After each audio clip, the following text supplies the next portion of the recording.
కాబట్టి మనకి ఏవి నిషేధాలో వాటిని కొంచెం చూసుకోవాలి. మనం ఏవి కంట్రోల్ చేసుకోమన్నాడో వాటిని కంట్రోల్ చేసుకోవాలి.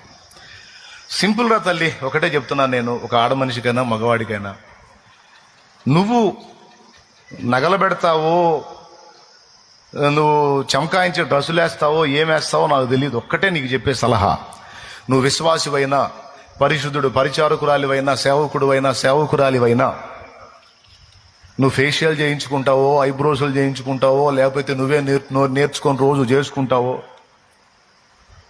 నువ్వు ఏ వేషాలు వేస్తావో నాకు తెలియదు. నేను ఒక్కటే ఒక మాట చెప్తాను, నిన్ను చూసినప్పుడు ఈమె దేవుని మనిషి, ఈమె భక్తి కలిగిన స్త్రీ అని అవతలి వాళ్ళు అనుకునేటట్టు నువ్వు ఉండాలి అనేది మాత్రం దేవుని వాక్యం.